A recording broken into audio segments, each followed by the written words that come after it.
Now, the MSU Federal Credit Union Coaches Show. There's still a lot of season left, and there's a lot of improvements that we can make. She has a way of making people better around her. I feel like high school I was more of a scorer because I had to score. Carrying on to college, I feel like I'm more a distributor. She loves to compete and she's not afraid of the moment. As I try to tell my players, you can play one way and win games, but banners are hung by playing a different way, and you cannot change that way. If there was one thing MSU men's basketball coach Tom Izzo was looking forward to this week, it was being back in the friendly confines of the Breslin Center for their 2 games against Wisconsin and Indiana. However, Tuesday night's top 20 showdown against the Badgers was not very kind to the Spartans at all. The first half was one of their worst halves offensively, shooting 32% from the field. But it was the lack of energy, passion, and toughness that bothered Izzo the most. He's adamant that he's the reason why his players were not physical enough in that game, and here's why. It's not like we didn't play hard all year, because we played some very good games, some very tough games, but there's been this lull here the last couple games, and it's the coaches, all the coaches' responsibility, but I'm the head coach, and my responsibility is to make sure the assistants are doing their job, and their responsibility is to make sure the players, and so I think we all have to take some blame. That's not one person.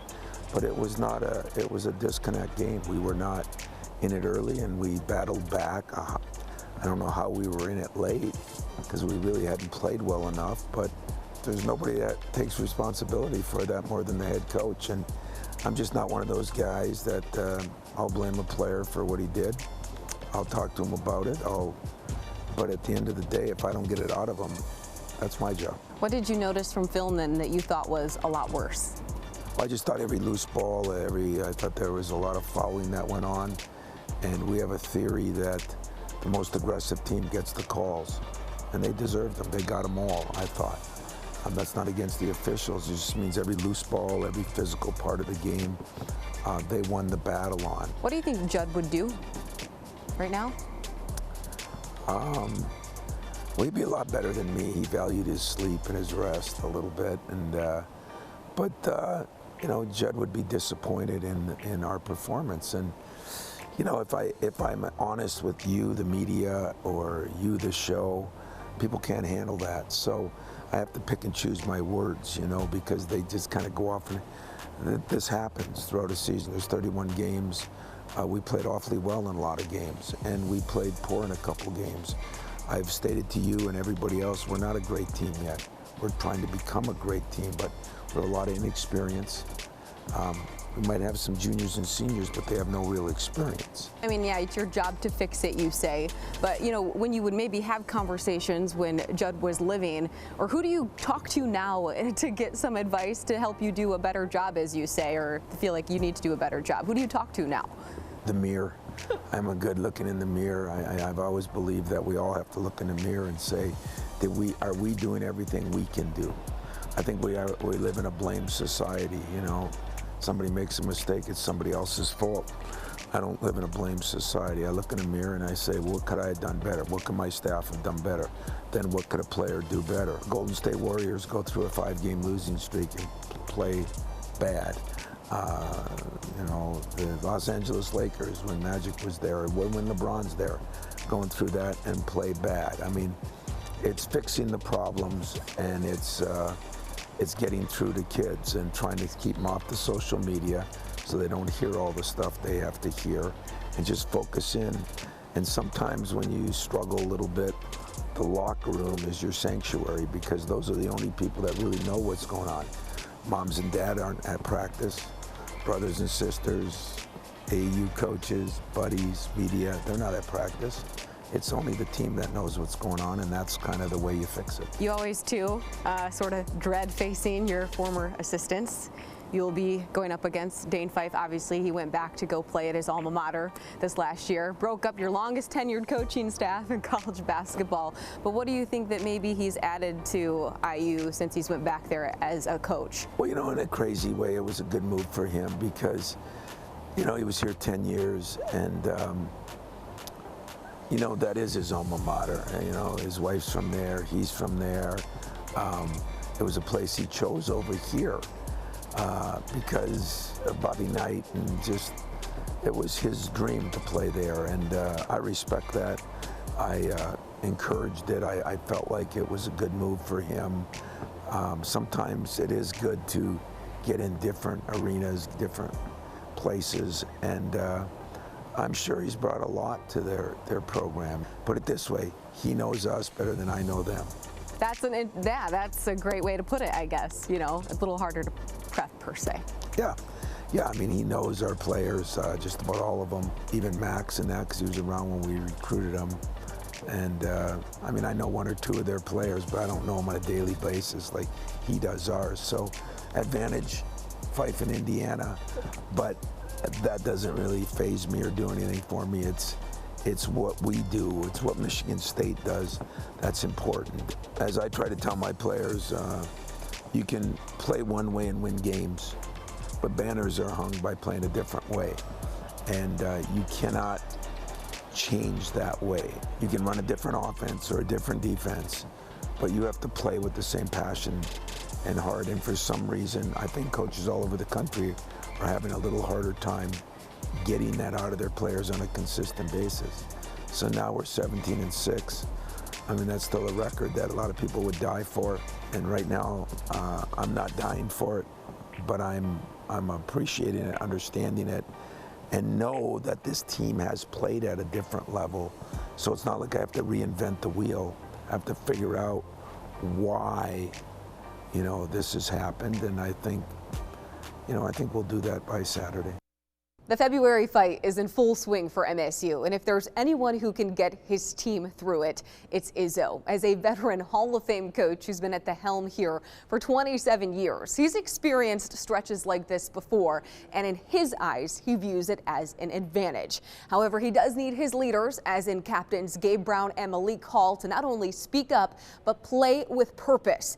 We sit down with Hall when we come back. Tap into savings when you use your MSU Federal Credit Union Visa Signature Credit Card. The Visa Signature Credit Card gives you more cash back, like 3% cash back on groceries, 2% cash back on gas, travel, and universities, and 1% cash back on everything else. Simply tap to pay with your MSU FCU Visa Signature.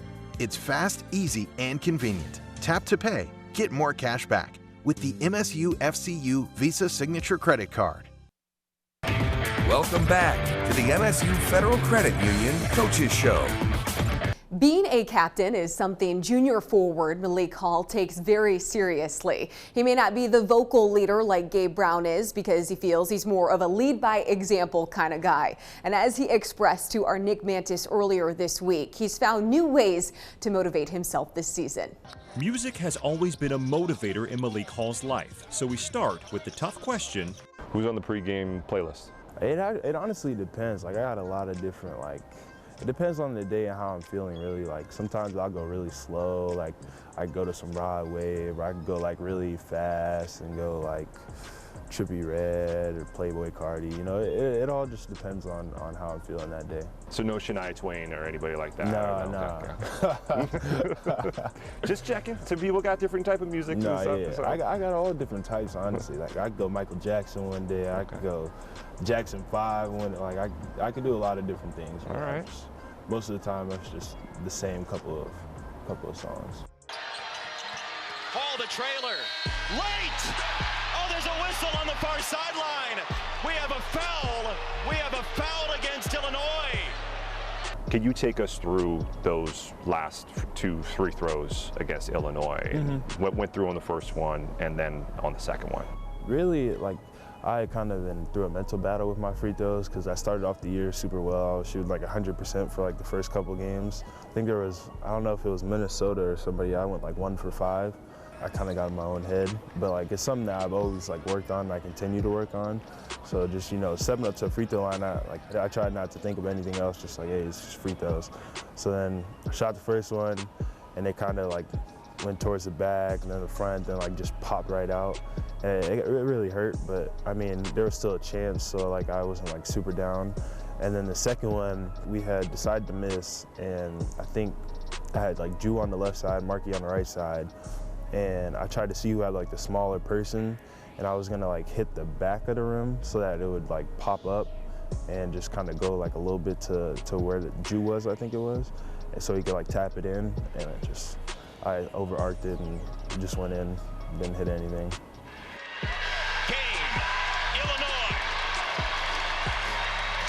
You're very public about posting tweets of haters and your social media. Does that give you any little bit of energy, knowing that, okay, I'm gonna save this, and then when I prove you wrong, I can repost it later? I think it's mostly just like motivation, really, for me. Like sometimes I find some of them funny, just because I'm like, bro, like sometimes you have no idea what you're talking about. You have no idea what like that situation's like. So I think sometimes I'll find it funny, and sometimes the tweets are real. Like I didn't do what I needed to do, and I'll take it as like, okay, like I'm gonna do what I need to do, and then nobody can say anything. So then it's just motivation, really. 1 week later, Malik used that motivation to hit the game-winning shot against Maryland.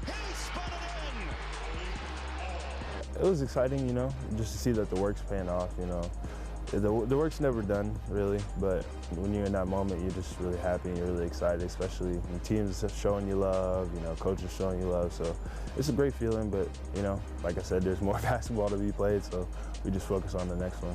And according to Malik, the best is yet to come. Like, bro, we still got a lot left. Like, there's still a lot of season left, and there's a lot of improvements that we can make as a team and as a unit. So I'm just really excited for us to get closer and closer to our full potential. I feel like by the end of the year, once that happens, I don't think anybody will be able to stop us. Hall's most recent 12-point game against Wisconsin was the 12th time he's scored in double figures this year. It's the kind of performance that Izzo needs from him going forward for the rest of the year, if not more. For the most part, he has been MSU's rock. And when we come back, we're going to introduce you to a player on the women's side who's been incredibly reliable for Suzy Merchant. Welcome back to the MSU Federal Credit Union Coaches Show. One of the most decorated high school recruits Suzy Merchant has been able to land during her time at Michigan State is current freshman Dee Hageman. The two-time state champion won Michigan's most prestigious high school award last year. And our Ian Kress chatted with the flashy guard who is quickly making a name for herself in the green and white. So my first name is Damaya and my middle name is Diane. So the acronym's Dee.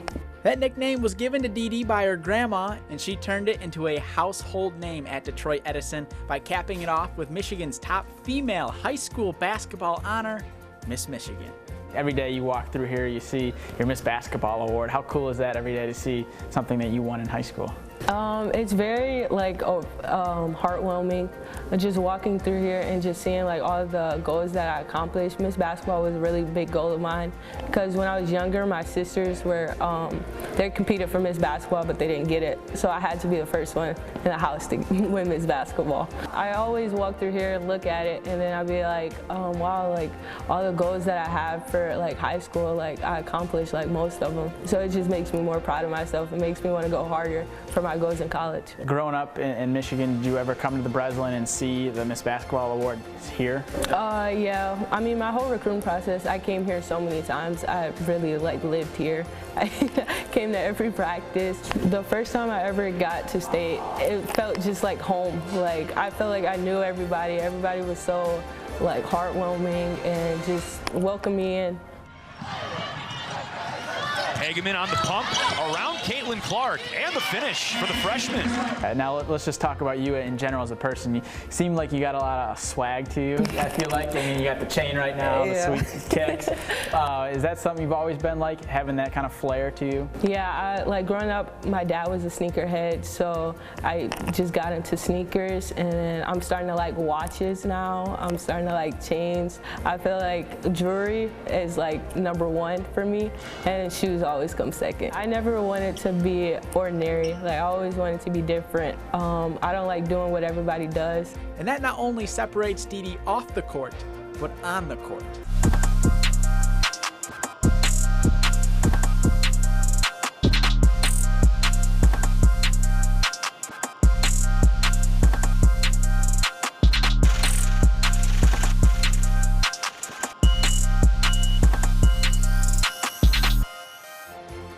seems like you're having a lot of fun with a lot of the moves you got. With the passing that you like to have. You like to get fancy with it. I think that's no secret. When did that start just kind of getting crafty with a lot of the passes you come up with? Growing up, I used to work out with boys and play with boys, and I'm little now, but so just imagine me a couple years ago. So I couldn't score on like 6'5" like dudes. So I used to just dish the ball. How has that translated, your high school game to now college? How have you seen that those two mesh? I feel like my IQ got better in college, that transition. But I feel like high school I was more of a scorer because I had to score. So carrying on to college, I feel like I'm more a distributor. One of DeDe's goals coming into the year was to be a starter at Michigan State, and she accomplished it just 10 games into her career. She is growing with each and every single game, and it's something that Merchant and I touch upon after the break. Welcome back to the MSU Federal Credit Union Coaches Show. This is the toughest week to date for the MSU women's basketball team, with games against the best two teams in the Big Ten. And it all starts with number 4 Michigan, followed by a date on Saturday in Bloomington with number 7 Indiana. It is a gauntlet of a stretch, but Suzy Merchant is finding some confidence in the fact that she has one of the best players at her position on her roster in Nia Clouden. The senior point guard is one of 10 players named to the Nancy Lieberman Award watch list, and she is more than deserving of the national recognition. I think all those things eventually come down to consistency in your performance, and I think I was disappointed her junior year that she didn't have more national recognition, and I was surprised by it. And then even this fall, it was she wasn't really talked about that much. Obviously she's my player, so I know what she can do, and everybody advocates for their players, but I also know what's out there. I've been doing it for 27 years, and you know what the kid can do. And so it was really exciting to see her, be part of that, and now to be on, one of the finalists as the top 10 point guards in the country. It's a lot of hard work, and to me, a lot of credit goes to Nia for being consistent. Yeah, she is so consistent for you guys, and I think the other thing that people might not realize too is that over the years, you've really had to rely on her to be that steady hand and that steady force for you guys. So to kind of see it pay off in that way too, it has to be a good feeling for you as a coach. Well, she's someone I think as a coach, this is going to sound bad, but you take her for granted. You just expect her to do it every night. I think the difference now is she's exerting herself a little bit more as a scorer, right? She's always been a consistent player. She's always been able and capable of scoring, but we've had a lot around her too. I think now it's her turn. And I always say this, everybody wants to be the man until you gotta be the man, so can you really be the man? And she really can, well, woman in this case, but you know what I'm saying? Like, everybody wants to be that go-to guy until you gotta be the go-to guy. And then, so to see her really embrace that and watch her role, really escalate over the last 4 years, I think has been fun. It has been great to see it. And when it comes to too, you want people to give her, that recognition. How do you think that this season too will help her for her potential future when it comes to playing professionally, because that is a goal that she has? You have to earn it to get there. You don't get to be a top 10 player on Nancy Lieberman's list if you're not worthy of it. So I think that helps her WNBA stock. Her dream is to play in the league. There's been a lot of interest. A lot of coaches have come to our practices, shoot-arounds, games. She has been highly sought after. I've been on the phone a lot with, there's, 12 teams or something like that, and I think probably at least half of them, assistants and head coaches, have called or come to practices and or games. So because they think she's really good, they've really been impressed with her. And I think the thing that separates her is her ball screen offense, right? Like, at the next level, the pro level, everything's a ball screen. It's a flat screen, it's a pistol screen, it's a slip screen. You got to be able to read ball screen action and score, whether you score or you create for someone else. And I think Nia's been able to do that and proven that. And that's probably the best part of her game, and it's the most natural part of her game. So I think she'll translate really well to the next level. With DeDe too, your freshman, how have you seen her progress this year, and is she kind of where you hope that she would be in her first college season at Michigan State? DeDe's a fun kid, I think she puts a lot of pressure on herself, to be a really good player and to be effective, and she's been thrown into the fire. I'd like to play her I love playing a lot of minutes, and she's certainly worthy of that. I think she needs more of a rest, and because of all of our injuries, I don't give her probably the mental and physical rest as a freshman that she truly needs running the point at a high-power BCS school. But I also think the kid can, and she just creates for other people. Where can she improve? Certainly she's got to be able to knock some more shots down. I mean, if I had to say one thing about her game that's got to maybe continue to elevate here at this level is, you know, people can't continue to go under ball screens, right? They can't, you know, play 4 feet off of you. You got to be able to stick a shot down from the arc, and she's capable, but I think now she's, you know, has a lot in her head, trying to run the offense, find Nia, find Matilda, get the ball inside. That's kind of, she's a facilitator first, scorer second.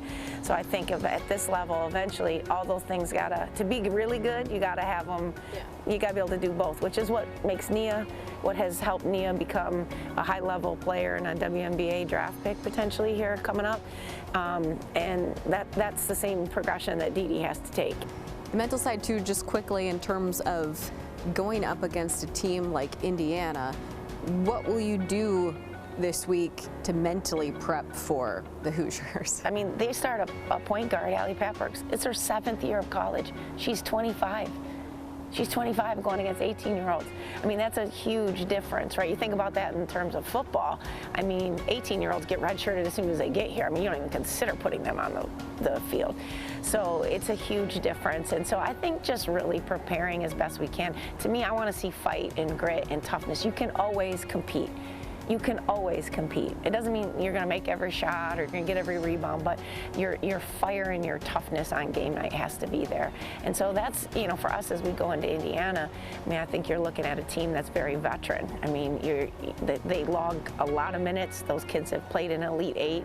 They're not going to get rattled too much. So our consistency throughout 40 minutes is what we're going to focus on, playing a complete game and competing for 40 minutes.